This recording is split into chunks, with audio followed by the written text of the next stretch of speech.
السلام عليكم ورحمة الله وبركاته. بسم الله الرحمن الرحيم. إن الحمد لله نحمده ونستعينه ونستغفره ونعوذ بالله من شرور أنفسنا وسيئات أعمالنا. من يهده الله فلا مضل له ومن يضلل فلا هادي له. وأشهد أن لا إله إلا الله وحده لا شريك له وأشهد أن محمدا عبده ورسوله. أما بعد فإن أصدق الحديث كلام الله وخير الحديث حديث محمد صلى الله عليه وسلم وشر الأمور محدثاتها وكل محدثة في الدين بدعة وكل بدعة ضلالة وكل ضلالة في النار. اللهم نجنا وسلمنا من النار. Baada ya kumshukuru Allah tabaraka wa taala na kumtakia sala na salam Mtume Muhammadin sallallahu alayhi wasallam, tunaendelea na maudhui yetu ambayo inazungumzia uhakika au njia ambazo zitamfanya huyu mwanadamu kupata furaha, saada, lakini tunakusudia hapa as-saadatu al-haqiqiyatu al-abadiyya, furaha ambayo itakuwa ni ya milele.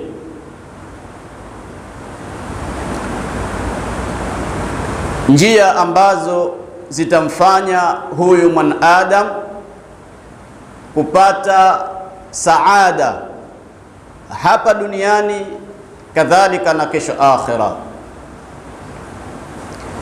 Njia ya kwanza ambayo tutaweza kuizungumzia na kuitaja leo ni al-ikhlas. Ikhlas yani maana yake ni pale anapokuwa huyu mwanadamu anapoweka ile nia yake katika matendo ambayo anayatenda, matendo ya kheri kwa ajili ya Allah tabaraka wa taala. Hii ndiyo ikhlas,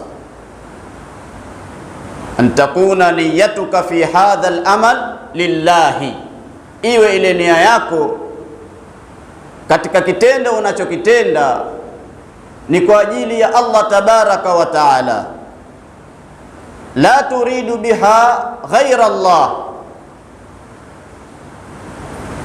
Unapotenda tendo lako kama lile unalifanya, lakini unalifanya kwa ajili ya Allah tabaraka wa taala peke yake, sio kwa kitu chengine chochote.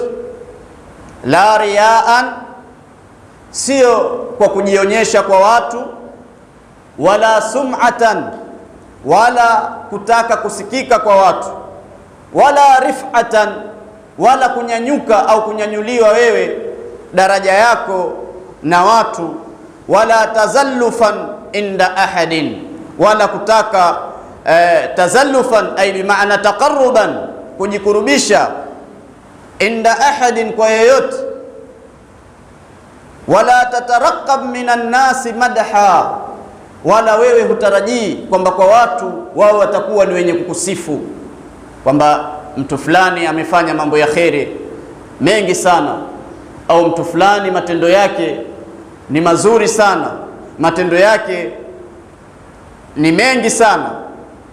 La, sio madahan, kutaka sifa kutoka kwa watu.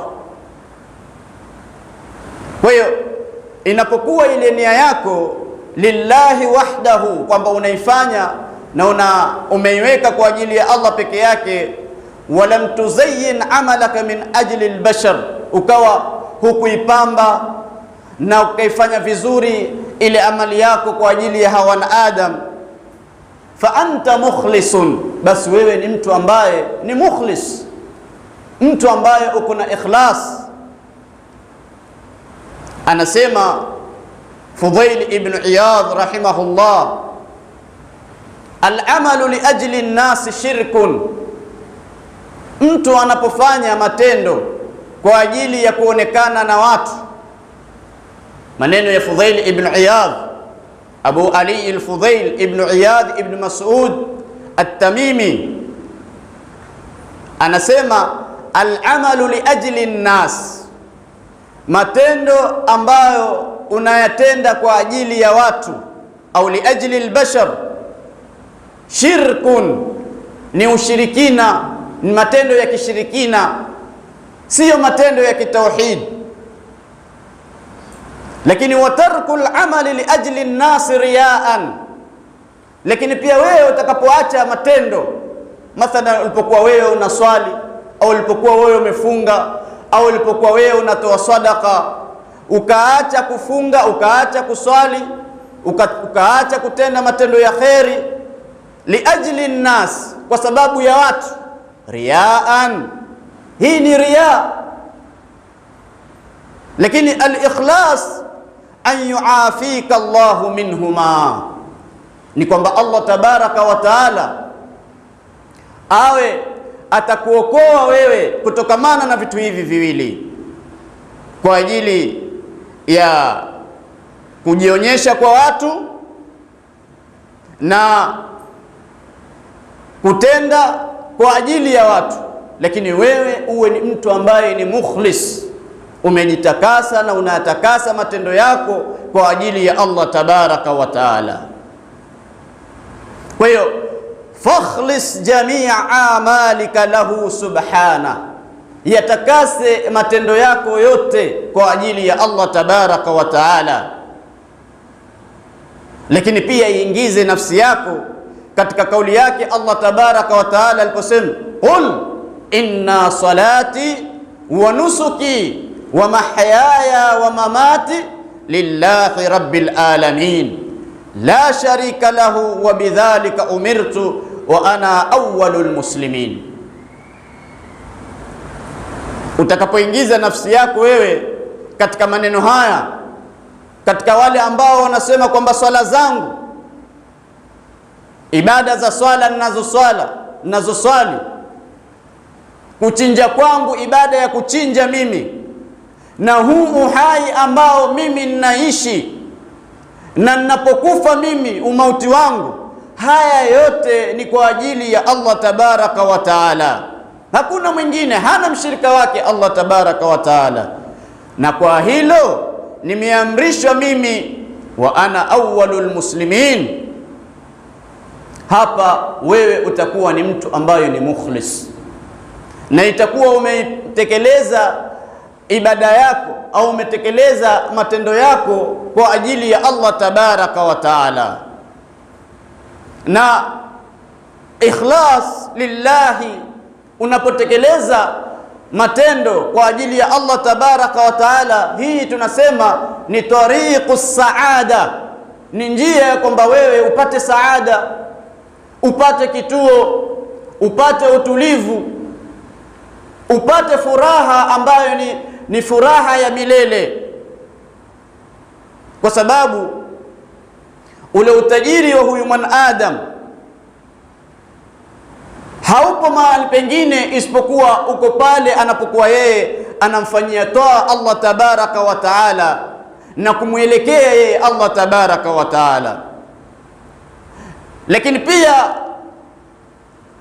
atakuwa huyu mwanadamu yeye ni mkwasi tajiri pale anapokuwa yeye ni mwenye kutenda matendo, lakini matendo kama yale yakawa ni matendo anamfanyia Allah tabaraka wa taala. Ikhlasul a'mali lillahi, kuyatakasa matendo kwa ajili ya Allah tabaraka wa taala, wa huwa aslud din, na hii ndiyo asli ya dini ya huyu mwanadamu. Lakini pia ni njia ya huyu kutaka kupata ile saada. Na Allah tabaraka wa taala amemwamrisha Mtume Muhammad sallallahu alaihi wasallam biikhlasil amal, kama kutakasa yale matendo yake katika nyingi nyingi katika aya zimekuja. Faqala ta'ala fa'budillaha mukhlishan lahuddin, muabudu wewe Allah tabaraka wa taala mukhlishan lahuddin, hali ya kwamba wewe unamtakasa katika dini yake. Akaambiwa tena Mtume Muhammad sallallahu alaihi wasallam, qul inni umirtu, sema wewe kwamba mimi nimeamrishwa an a'budu Allah mukhlishan lahu ad-din, kwamba mimi ni muabudu Allah tabaraka wa taala hali ya kuwa kwamba mimi ninaitakasa dini yake. Ikhlas, kuisafisha amali yako kwa ajili ya Allah tabaraka wa taala.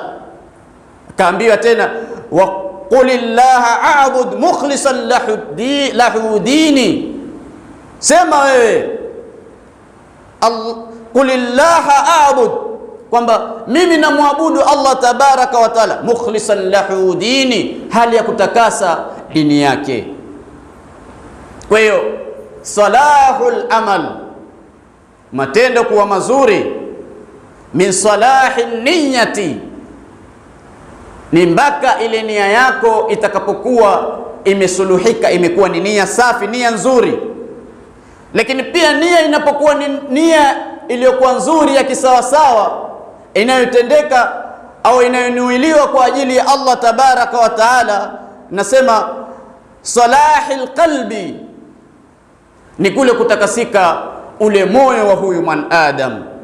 Lakini asli ya kukubalika matendo yote ya bani adam ambaye anayatenda hapa duniani mbele ya Allah tabaraka wa taala, yanakuwa matendo kama haya yanakubalika kwa ikhlas. Mtu anapoyafanya, anapoyatekeleza matendo kama haya kwa kuitakasa kwa ajili ya Allah tabaraka wa taala, ma'al mutabaa, pamoja na kufuata Mtume Muhammad sallallahu alayhi wasallam. Ndio akasema Ibn Mas'ud radhiyallahu anhu, la yanfa'u qawlun wa amalun illa biniyatin. Sikiliza maneno mazuri sana kutoka kwa Ibn Mas'ud, anasema la yanfa'u qawlun wa amalun, haitonufaisha, haitosaidia, haitokuwa na faida yoyote kauli wa amalun, na kitendo, illa biniyatin, isipokuwa kwa nia. Mtu akazungumza maneno au akafanya matendo, lakini nia yake sio kama vile anavyotamka, au nia yake sio kama vile anavyotenda, la yanfa'u shay, hii inakuwa hainufaishi chochote, yani bimaana hakuna thawabu ndani yake. Wala yanfa'u qawlun wa amalun wa niyatun, wala haitonifaisha kauli ya mtu anapotamka au kitendo anachokuwa anachokitenda pamoja na nia, wa niyatun illa bima wafaqa sunna, isipokuwa kwa ile ambayo itakuwa imekwenda sambamba na sunna za bwana Mtume Muhammad sallallahu alaihi wasallam. Yani bimaana mathalan mtu ametamka matamshi, akatenda matendo, akaweka nia yake nzuri kwa ajili ya Allah tabaraka wa taala, lakini haya matendo anayoyatenda, haya matamshi anayoyatenda yanakwenda mukhalifa sunna, yani kinyume na sunna za bwana Mtume Muhammad sallallahu alaihi wasallam, maneno haya, matendo haya yanakuwa hayana faida, hayaleti manfaa mbele ya Allah tabaraka wa taala. Ndugu katika iman, neno ikhlas au jambo la kutakasa zile nia zetu kwa ajili ya Allah tabaraka wa taala, azizun fi janibil ibadat, ni jambo ambalo lina uzito, lina cheo, lina ukubwa wake katika upande wa hizi ibada ambazo tunakuwa sisi tunazifanya. Yaqulu Ibn al-Jawzi rahimahullah katika maneno yake, ma aqalla man ya'malu lillahi ta'ala khalisan, yani ma aqalla man ya'malu lillahi ta'ala khalisan, hayaja kuwa machache kwa yoyote yule mwenye kutenda matendo yake khalisan lillahi, hali ya kwamba yeye anayatenda matendo yale kwa kumtakasia Allah tabaraka wa taala. Anasema lianna akthara nnas, kwa sababu wengi katika hawa watu, wengi katika hawa bani adam, yuhibbuna dhuhura ibadatihim, wanapenda kujionyesha, wanapenda kuonyesha ibada zao. Yani aghlabia, wengi katika wanaadam wamepata ibtilaa kama hii, wanapokuwa wao wanafanya yale matendo ambayo ni ya kheri, wanapofanya amali zao, wanapofanya ibada zao, wao wanakuwa ni wenye kuingia katika shirki, wanaingia katika riya, wanaingia katika sum'a, wanaingia wao katika kutaka kusikika, kuonekana kwamba wao wanafanya. Kwa hiyo lianna akthara nnas, wengi katika watu, anasema Ibnul Jauzi, yuhibbuna dhuhura ibadatihim, wanapenda kudhihirisha na kuweka wazi, kuonekana kwamba wao wanafanya ibada. Ndio Ibn Rajab al-Hanbali akasema kwamba riya mara nyingi huenda ikawa ni yenye kujitokeza kwa muumini katika, huenda ikajitokeza kwa huyu muumini katika faradhi za swala, katika faradhi za funga, lakini pia inaweza kujitokeza katika sadaka zilizokuwa za lazima, au inaweza kujitokeza katika haji, katika minal a'mali dhahira, matendo ambayo yako wazi wazi. Hapa inaweza kujitokeza ile riya. Lakini anapokuwa huyu mwanadamu mwenye kufanya ikhlas katika matendo kama haya, na matendo au kitendo kama hiki kinakuwa hakishukii kwa Muislamu annahu habitun, ni kitendo ambapo kimekwenda patupu. Anapokuwa yeye ni mwenye kuswali, ni mwenye kufunga, lakini aonekana kwamba yeye ni mswaliji au ni mfungaji, basi kitendo kama hiki kinakuwa ni kenye kupotea bure. Na mwenye kuyafanya haya, Ibn Rajab al-Hanbali anasema anna sahibahu yastahiqu al-maqta min Allahi wal-uquba. Mtu sampuli hii mwenye kuzifanya zile ibada akazifanya vizuri, swala, funga, hija, matendo yake ya kheri yote akayafanya, labda matendo ya faradhi akayafanya, lakini liajli dhuhuri, kwa ajili ya kuonekana kwa watu, mtu kama huyu yastahiqu al-maqta, anastahiki kwamba yeye kukemewa na kupata zile laana min Allahi wal uqubata, na kupata ile adhabu kutoka kwa Allah tabaraka wa taala. Ndio utakuta baadhi ya wanavyoni kama vile al-Imam al-Bukhari fi sahihihi, sahih al-Bukhari, wal-Imam al-Maqdisi katika kitabu chake Umdatul Ahkam, wal-Imam al-Baghawi fi sharh sunnah wa masabih sunnah, wal-Imam an-Nawawi fi 40 an-Nawawiyya, wameanza zile musannafatihim bihadithin, kwa hadithi ambayo innamal a'malu binniyat, hakika ya matendo ya huyu mwanadamu yanaangaliwa ile nia ambayo anaiweka yeye, anafanya matendo yale kwa ajili ya nia gani. Hii ni ishara kutoka kwao hawanavioni ila ahmiyati al-ikhlasi fil a'mal, yani umuhimu wa huyu mwanadamu kuwa na ikhlas katika matendo yake. Mwanachuoni wa hadithi Sufyanu Thauri rahimahullah anasema ma alajtu ma alajtu shay'an ashadda alayya min niyyati, mimi sijawahi kutibu kitu ambacho kilichokuwa kigumu zaidi kwangu mimi, min niyyati, kuliko nia yangu, liannaha tatakallabu alayya, kwa sababu ile nia ni yenye kunigeukia. Waweza kuwa wewe uko katika hali kwamba umenuilia matendo yako vizuri sana kwa ajili ya Allah tabaraka wa taala, lakini mara anaweza kukujia shetani ukabadilisha nia kama zile, kwa sababu labda ya kumwonyesha mtu fulani, na wewe tayari ulikuwa ushaweka nia kwa ajili ya Allah tabaraka, lakini shetani akaja akakubadilisha nia kama ile. Lakini al-amalu min ghairi niyatin khalisatin liwajhi lillahi taqatun muhdara,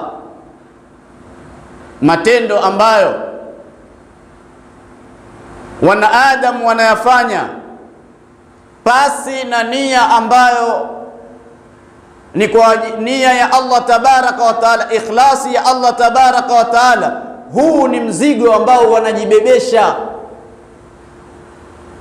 na ni juhudi ambayo inaishilia patupu, juhudun mub'athara au juhudun mub'athara, juhudi ambayo wanaifanya bure, wa huwa mardudun ala sahibihi, matendo kama haya anarejeshewa yule mwenye kuyafanya. Lakini Allah tabaraka wa taala, tujueni ndugu katika iman, kwamba yeye ni tajiri. Allahu ghaniyun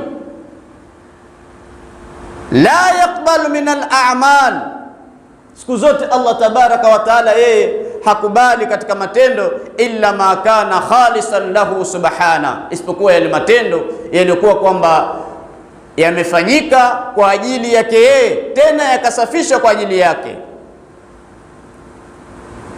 Sahaba wa Mtume Muhammad sallallahu alayhi wasallam, Abu Umama al-Bahili radhiyallahu anhu,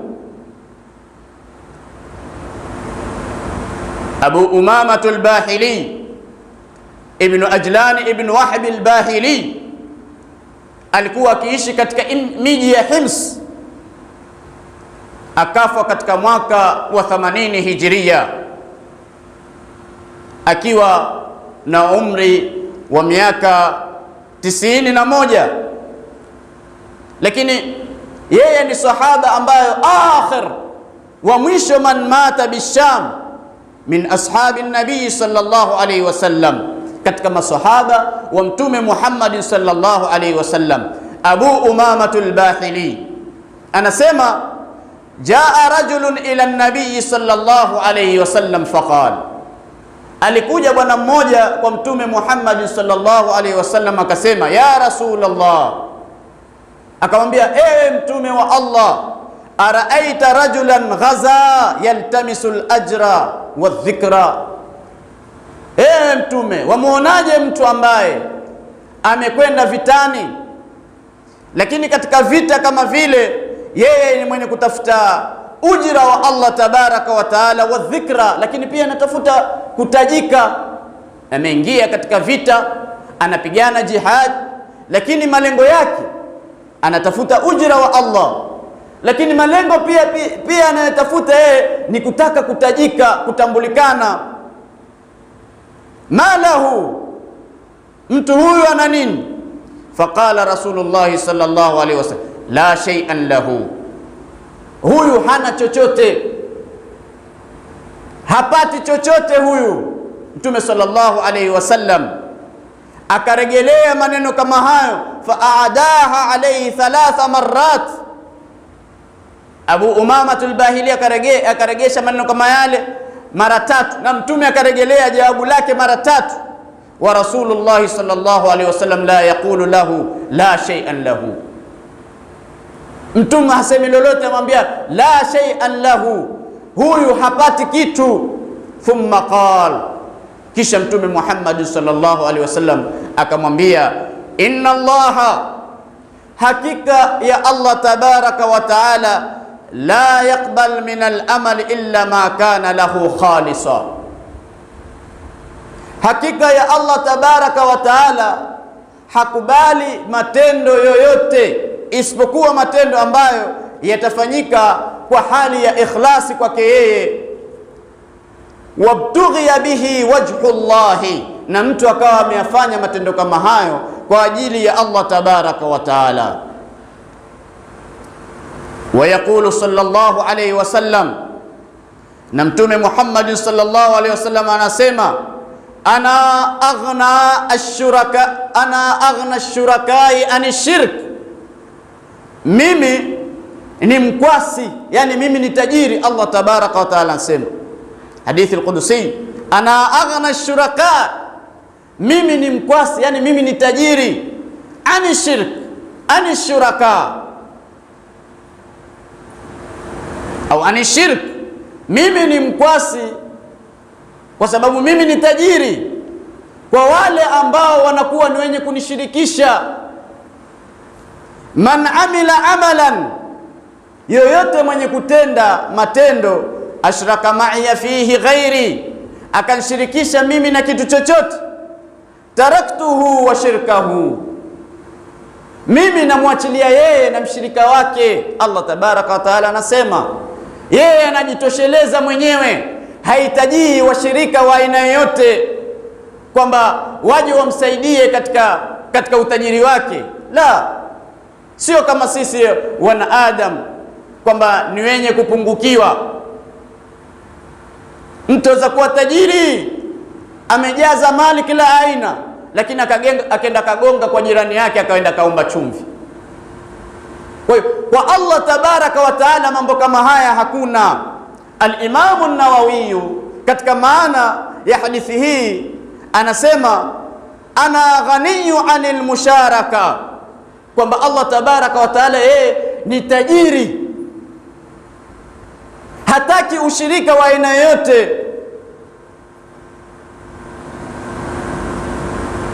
Faman amila shay'an li, anasema kwa hiyo mtu yoyote mwenye kutenda matendo kwa ajili yangu, wali ghairi, lakini matendo kama yale akayatenda, lakini akatenda kwa ajili ya mwingine, lam aqbalhu, tendo kama hilo Allah tabaraka wa taala asema hatolikubali, bal atrukuhu lidhalika alghair, lakini tendo kama lile nitamwachia yule mwingine.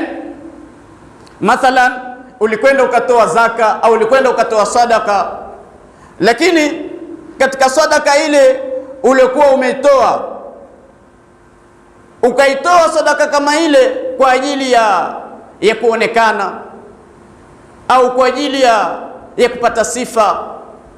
Allah tabaraka wa taala sadaka kama ile hana haja nayo, matendo kama yale hana haja nayo, anakuachia wewe na wale watu ambao watakuwa ni wenye kupatia wewe sifa, anakuachia matendo kama hayo.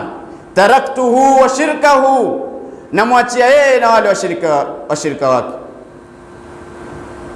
Waqala Sheikh Ibn Uthaymin fi sharh Riyadh as-Salihin, mwanachuoni Ibn Uthaymin alipokuwa akasherehesha hii hadithi hii anasema, wal amalu salih, matendo mazuri, ma yubna ala amrain, ni yale ambayo yamejengeka katika mambo mawili. Al-ikhlasu lillahi, mwanzo liwe limejengeka tendo kama lile katika ikhlasi kwa ajili ya Allah tabaraka wa taala. Wal mutaba'atu li rasulillahi sallallahu alayhi wasallam, lakini pia tendo analolitenda huyu mwanadamu liwe litakuwa limekwenda sambamba kutokamana na mafunzo ya bwana Mtume Muhammad sallallahu alayhi wasallam. Akaongezea Ibn Uthaymeen akasema, wa hadha tahqiqu shahadatu an la ilaha illa Allah, na hivi vitu viwili ndivyo vyenye kuhakikisha ile shahada ambayo anapiga huyu mwanadamu, an la ilaha illa Allah, kwamba hakuna mola anayestahiki kuabudiwa kwa haki isipokuwa Allah, wa anna Muhammadan rasulullah, na bwana Mtume Muhammad sallallahu alaihi wasallam ni mtume wa Allah. Fal amalu alladhi laysa bikhalisin laysa bisalih, kwa hiyo amali ambayo watu wanaitenda au mwanadamu anapotekeleza amal ambayo sio khalis, haina sifa kwamba yeye ni amali ameitakasa kwa ajili ya Allah tabaraka wa taala, laysa bisalihin, hii si katika matendo ambayo ni matendo mema.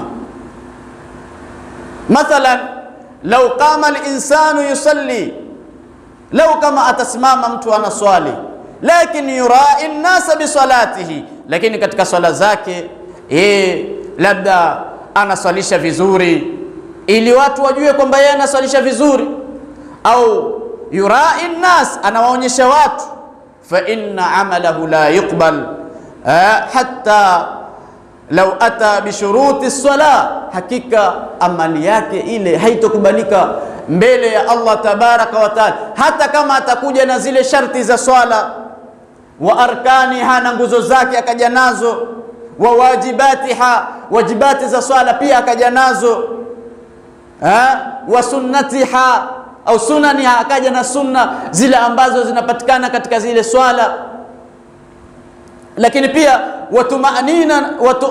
watumanina pia akaja nayo, akawa yeye amefanya tumanina vizuri, la tuqbal liannaha khalataha ashirk, haitokubalika swala kama ile kwa sababu ya yeye ameichanganya pamoja na ushirikina. Lakini hebu tujiulize swali, mal a'malu allati ukhlisu fiha lillahi, ni matendo gani yale ambayo nitayatakasa mimi kwa ajili ya Allah tabaraka wa taala? Kwa sababu sisi tunazungumzia saada ya mtu kuwa na ikhlas. Kwa hiyo ni matendo gani ambayo huyu mwanadaam atakuwa yeye ni mwenye kuyatenda, lakini katika kuyatenda awe ni mwenye kuyafanya ikhlas?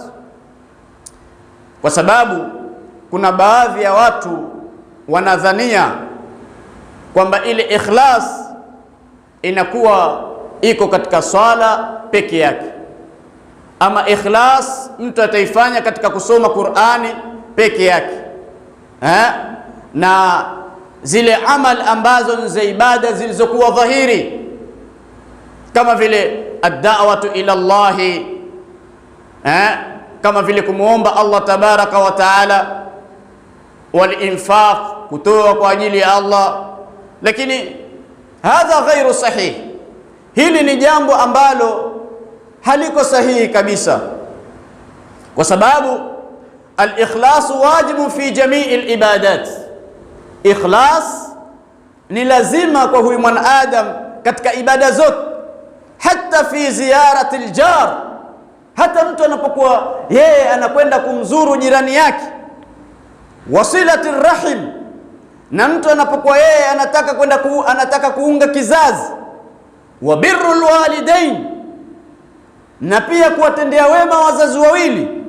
Hadhihi matlubun fiha al-ikhlas, hivi vyote vinatakikana ndani yake kuwemo na ikhlas. Wa hiya min ajalli al-ibadat, na hizi ni katika ibada ambazo ni ibada tukufu. Kwa hiyo wa kullu fi'lun, kitendo chochote kile, kullu fi'lin yuhibbuhu Allah wa yardahu, kitendo ambacho anakipenda Allah tabaraka wa taala na anakiridhia, wajibun fihi ikhlasu niyyati mahma kana al-amal, ni lazima huyu mwanadamu awe ataweka ile ikhlas, ataweka ile nia ambayo ni safi kwa ajili ya Allah tabaraka wa taala, namna itakavyokuwa ile amal. Hata fi janibi al-muamalat, hata katika upande wa ule kuamiliana, kasidqi fil bai'i washira, kama mtu kuwa mkweli katika kuuza, katika kununua. Wa husnu muamalati zawja, na kule kuwa na muamala mzuri, tabia nzuri na mke wako. Wal ihtisabi fi islahi al aulad wa ghairiha, na kule kutarajia kwamba wewe utapata thawabu katika kuwalea watoto wako na mengineyo. Mtume Muhammad sallallahu alayhi wasallam anasema, innaka lan tunfiqa nafaqatan tabtaghi biha wajha Allah illa ujirta alayha. Angalia maneno ya Mtume Muhammad sallallahu alayhi wasallam, anasema hakika ya wewe mwanadamu, lan tunfiqa nafaqatan, hutotoa nafaka ya aina yoyote, ukatoa kitu ambacho umekitoa wewe, labda ukapatia watu wako nyumbani, ukapatia watoto wako, biha wajha Allahi, yani ukakitoa kwa ajili ya Allah tabaraka wa taala, illa ujirta alaiha, isipokuwa utakuwa ni mwenye kupatiwa ujra, utakuwa ni mwenye kupatia thawabu kwa kile ulichokuwa umekitoa. Hatta ma taj'al fi fami imra'atik, hata kile kitu ambacho unakijalia ukakiingiza katika mdomo wa mke wako, labda umemlisha ama umemnyisha, lakini unalifanya hilo kwa ajili ya Allah tabaraka wa taala, basi wewe unaandikiwa thawabu. Kwa hiyo fa kullu amrin yuhibbuhu Allah wa yardahu, kila jambo ambalo analipenda Allah tabaraka wa taala na analiridhia, min al-aqwali, katika maneno, wal a'mali, na matendo, adh-dhahira wal batina, fa huwa ibadatun, haya yote ni katika ibada. Wa wajibun fiha al-ikhlas, na ndani yake kuna ulazima wa ile ikhlas. Wa in dakkal amal, hata kama ndani yake kutakuwa ile amal inakuwa ni chache. Lakini pia kitu kingine ambacho inatakana sisi tujifunze katika masala ya al-ikhlas, ili iwe ni saada kwetu sisi mbele ya Allah tabaraka wa taala, ni barakatul amal fil ikhlas, yani ile amal ambayo mwanadamu anakuwa ni mwenye kuitenda kwa nia na ikhlasi kwa ajili ya Allah tabaraka wa taala, ni amali ambayo ni yenye kuwa na baraka, ni yenye kubarikiwa na Allah tabaraka wa taala. Idha akhlasa al-abdu an niyyata wa amila amalan salihan, atakaposafisha huyu mwanadamu nia yake na akatekeleza yale matendo mazuri kwa ajili ya Allah tabaraka wa taala, walau kana yasira, hata kama yatakuwa ni machache, madogo, mepesi, fa inna Allaha yatakabbaluhu wa yudha'ifuhu, hakika ya Allah tabaraka wa taala anakuwa ni mwenye kuyakubali matendo kama yale, lakini Allah tabaraka wa taala anakuwa ni mwenye kuyaongeza thawabu zake, yudha'ifuhu. Yaqulu an-nabiy sallallahu alayhi wasallam, Mtume rehma na amani zimshikie anasema, laqad ra'aytu rajulan, hakika yangu mimi nilimuona mtu ambaye yatakallabu fil jannati fi shajaratin, yani anageuka katika pepo akiwa ananing'inia katika mti, qataa, akiwa anageuka kwenda huku mara yuko huku kwa ajili ya mti, qataa fi dhahri at-tariq, mti ambao aliukata katikati ya njia, kanat tu'dhi al-muslimin, mti ambao ulikuwa unawaudhi Waislamu, lakini alipokuwa kwamba yeye mti kama ule alikuja akauondosha, Mtume Muhammad sallallahu alaihi wasallam akamuona huyu bwana aliyeukata mti kama huu akiwa katika pepo ya Allah tabaraka wa taala ananing'inia. Jiulize, tendo kama hili labda mtu ataliona ni jepesi, lakini ilipokuwa nia yake na ikhlasi yake kwa ajili ya Allah tabaraka wa taala, akaonekana katika pepo ya Allah. Ndio ikaja katika riwaya nyingine, marra rajulun bighusni shajaratin ala dhahri tariqin, alipita bwana mmoja akakiona kipande cha mti, kigogo cha mti kikiwa katikati ya njia. Faqala, akasema ile bwana, wallahi la unhiyanna hadha anil muslimin la yu'dhihim, wallahi mimi nitalimaliza hili, nitauondosha huu mti kwa ajili ya Waislamu, la yu'dhihim, usije ukawa mtu kama huu ni wenye kuwaudhi Waislamu. Fa udkhila aljanna, akaingizwa katika pepo ya Allah tabaraka wa taala kwa ajili ya hii. Fa ikhlasihi, kwa hiyo ile ikhlasi yake, maa yusri al-amal, pamoja na matendo yalikuwa, adkhalahu Allahu aljanna birahmatihi, Allah tabaraka wa taala akamuingiza katika pepo yake kwa rehema zake. Lakini pia angalia katika yule mwanamke ambaye alikuwa ni mwanamke ambaye baghi, amilat a'malan qabiha, alikuwa ametenda matendo ambayo ni machafu, matendo mabaya.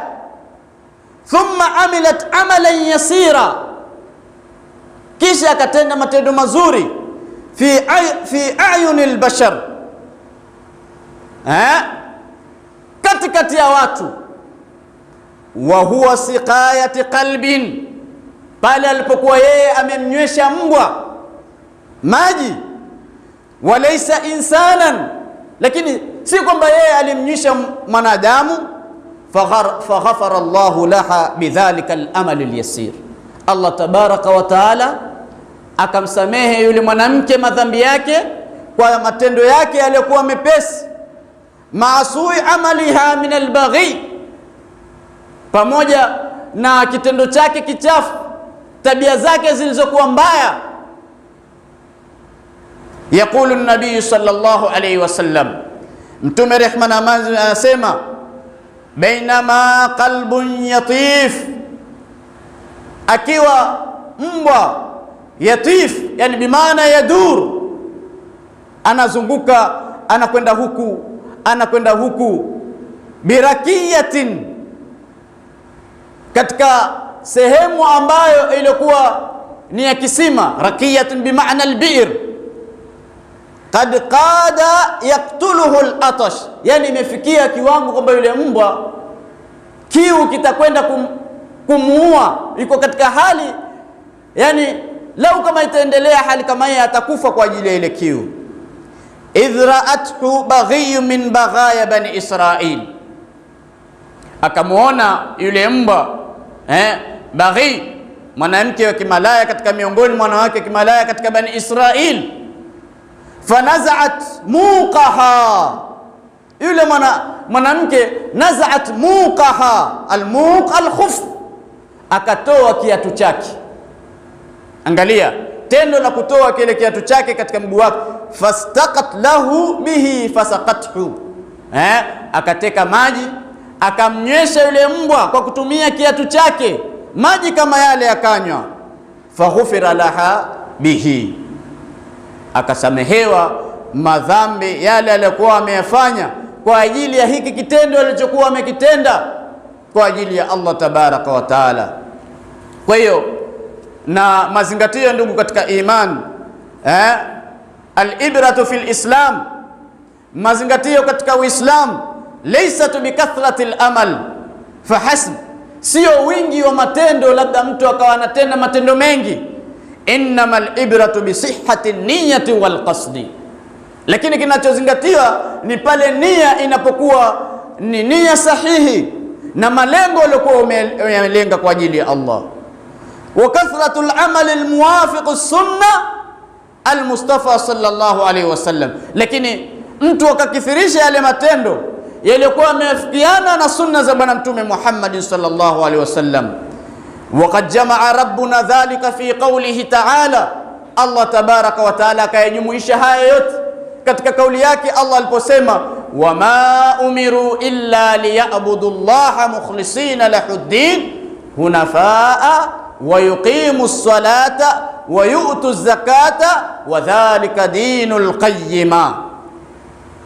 Kwa hiyo aya kama hii kwamba sikuamrisha hao wanadamu isipokuwa muabudu Allah tabaraka wa taala mukhlisan lahuddin, hali ya kutakasa dini yake, nia zao kwa ajili ya Allah tabaraka wa taala, tena wawe ni watu ambao hunafaa, watu ambao wamejiweka katika misingi ya tauhid. Wa yuqimu ssalata, wasimamishe swala. Wa yu'tu zakata, watoe zaka. Sasa wadhalika dinul qayyima, na hii ndiyo dini iliyokuwa imesimamishwa, iliyokuwa na msimamo. Kwa hiyo jamaat hadhihi al-aya al-ikhlas, ni aya imejumuisha ndani yake ikhlas na iqamati swala, kusimamisha swala, wa itai zaka. Na matendo, ndugu katika iman, wa in kana kathiran, hata kama yale matendo yanakuwa ni mengi, ma faqdi sihhati almu'taqadi yuridu sahibahu an-nar, hata kama mtu atakuwa ni mwenye kutenda matendo mengi akajamuisha, lakini ikiwa kutakosekana ndani yake sihhatul mu'taqad, aqida ambayo ni sahihi, yuridu sahibahu an-nar wal iyadhu billahi min dhalik. Matendo kafanya mengi, lakini aqida yako sio sahihi, nia yako sio safi, hufanyi kwa ajili ya Allah tabaraka wa taala, haya matendo kama haya yatakuwa ni sababu ya wewe kuingizwa katika moto wa Allah tabaraka wa taala.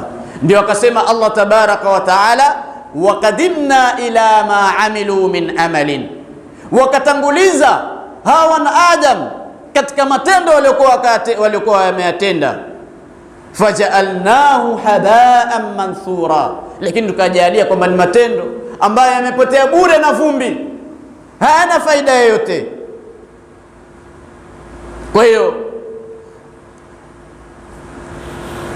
haya matendo ambayo tunayatenda inatakikana sisi kuyafanya kwa ajili ya Allah tabaraka wa taala. Ndugu katika iman, matendo tunayotenda ni mengi, lakini yalikuwa ya sawa kabisa, akhlasuhu wa aswabuhu, matendo ni yale ambayo yalikuwa mtu atafanya kwa ikhlas na yalikuwa ni sawab, kama alivyoulizwa Fudhail ibn Iyadh, ma akhlasuhu wa ma aswabuhu, ni yapi matendo yatakuwa ya ikhlas kisawa sawa na ni yapi yalikuwa sawab, yalikuwa ya sawa?